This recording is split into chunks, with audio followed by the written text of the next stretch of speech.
Know ye not that ye are gods? Better get some popcorn ready. This one's going to be pretty long. What we're going to be talking about today is something that will be very important in the next few lessons. The topic is male and female energy. From there, we'll be talking about left brain and right brain, then the new children, and bring it full circle. Ready? Deep breath.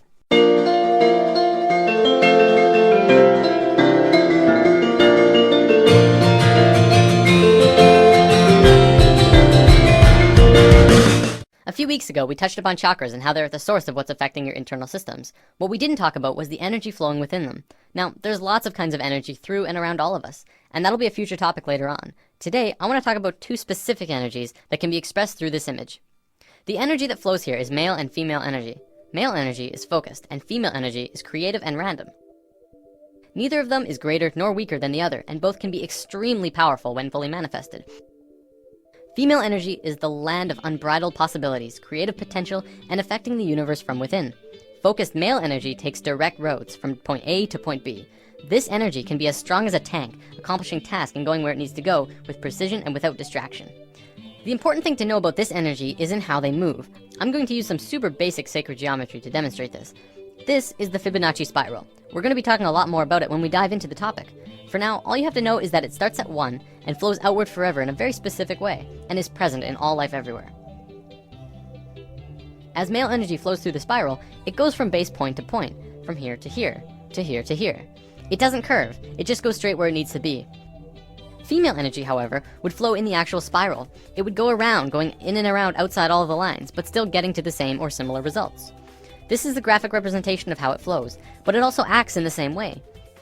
From this understanding, you can see how we use these energies in our lives. It's the difference between driving straight to work and being on schedule all the time, and taking the scenic route because it's a more pleasant ride, even if it means being late. It's baking a cake strictly by what it says in the cookbook, and putting it together with what just feels right.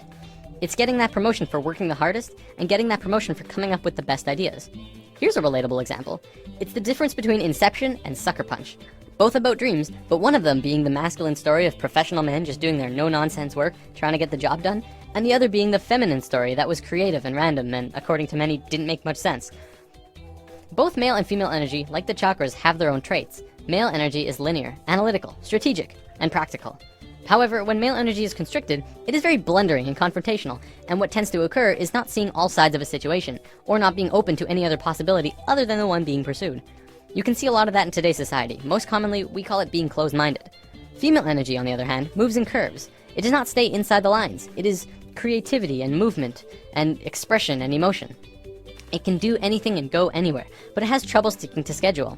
If constricted, it can get out of its flow, running rampant between emotions and mood swings and ideas. The creativity could get jumbled and come out as an out-of-control mess. We don't have this widespread issue in today's society, and it has a lot to do with our brain hemispheres. We're gonna look at that in a moment. One big difference between the two is that male energy looks at parts and female energy looks at wholes. Before I go on, I want to make this clear. Male and female energy has very little to do with sexual orientation. Like, it's in the mix, but it's not a fundamental part of the energy itself. For example, if you look at the shape of male and female bodies, men have straighter bodies, women have curvier bodies. We'll probably come back to this in a lesson down the road. Okay, brain hemispheres. We have two of them, and if you remember what you learned in grade 10 biology, this will be familiar. The left brain is the male energy side of the brain. It is orderly, statistical, logical, and mathematical. It sees things in straight lines, rational and practical. The right brain is the female energy side of the brain. It is our creative side, a free spirit. It is passion and experience of taste and feeling, movement and art. As is the same with the energy, the left brain cannot make sense out of the right brain. You cannot put feelings and expressions within boxes. They must be felt to be truly experienced. The right brain, too, cannot make sense about how the left brain understands things.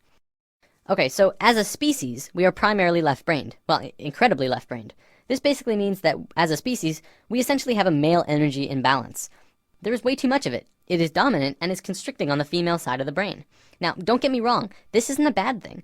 In fact, it's kind of a blessing in disguise, but we have to talk about some other things first. So, there's nothing wrong with our female energy. We're just not really using it to potential. Our male energy is really messed up, and that's why we're where we are right now. By where we are, I mean the economical, political, financial, religious, nuclear, dolphin and bee killing global war crisis. After lesson 1, I touched upon how right now the world is a mess in a myriad of areas. A few people commented saying, well, study the financial crisis, and study the nuclear crisis, and study the political crisis. They're all completely separate issues. And this is how the male energy looks at parts. We're realizing now that it's constricting on our point of view. As a whole, all of these issues together are further proof that we don't understand how to be harmonious because our male energy is out of sync with each other and the planet. So let's look at indigo children and super psychics. There's a new type of children being born on Earth. Since sometime in the 80s, new children started appearing with different or unusual traits. Their numbers began to increase, and today, nearly 100% of all children born in North America are indigo children. So what are these traits? Let's go over a list developed by Jan Yordi, a play therapist who has been studying and working with indigo children for about 4 years now. As we go over the list, see if any of these sound like you. Maybe strong-willed, independent thinkers who prefer to do their own thing rather than comply with authority figures or parents. Have a wisdom and level of awareness and caring beyond their youthful experience. Traditional parenting and discipline strategies don't appear effective with these children. If you try and force an issue, a power struggle is the typical outcome. Energetically, indigos are vibrating at a much higher frequency, so they can get scrambled by negative energy easier. Emotionally, they can be very reactive and may have problems with anxieties, depression, or temper rages if not energetically balanced. Are creative right-brain thinkers, but may struggle to learn in a traditional left-brain school system. Often, indigos are diagnosed as having ADD and ADHD since they appear impulsive. This is because their brain can process information faster, and they require movement to help keep them focused. Indigos are very intuitive, often psychic, and may hear, see, or know things that seem unexplainable. Indigos may have more problems with food or environmental sensitivity since their system is more finely tuned. When their needs are not met, these children appear self-centered and demanding, although this is not their true nature. These children have incredible gifts and potential, and may be shut down when not properly nurtured and accepted. So what's causing this? Well, for one, there are 2 new DNA blocks being activated within these kids. They are microcephalin and ASPM. Both of these blocks are designed to regulate brain growth, giving the kids a broader spectrum of thinking and a newer way of learning. Because of this, the average IQ of an indigo child is about 140, which is 40 to 50 points higher than the average IQ. We're just learning now that our school system's methods of teaching are becoming outdated. It's because our kids are changing. We're going to look at the broader spectrum of why this is happening in a moment. For now, let's move on to the badassery that is the super psychics. These kids are hardcore. They can do anything, literally. Some can move solid objects through walls with their minds. Some are blind, yet they can see everything around them from a myriad of different screens within their head. There are some who can look at a person and know absolutely everything about a person just from looking at them, including when they'll die. So why haven't we heard about this? You'd think this would be huge in the world. Well, for one, almost all super psychic children are in China, and almost all of the evidence is hardly ever rendered into English, although some of it does make it into the public in China. If you want to learn more about this, the book China's Super Psychics by Paul Dong and Thomas Raphael is a great starting place. Before we wrap up, we totally have to bring this video full circle. What on earth do the new children have to do with male and female energy? Isn't it obvious? Indigo children are directly connected to our species' male energy, and super psychics to our female. As we grow closer and closer to the peak of the shift, the planet itself is beginning to change. Essentially, this is happening to balance us out. On one half of the world, indigo children are being born. On the other half, super psychics. They are here to help the consciousness of the planet in an incredibly crucial time. There are way more indigo children on the planet than super psychics because it's our male energy that needs to understand. It's through the indigo children and their new way of thinking which is affecting the consciousness of the planet, putting us back onto the harmonious path. As we just learned, to understand things, it takes 2 to tango. You cannot only understand something by reading about it. You need both sides of the brain to click.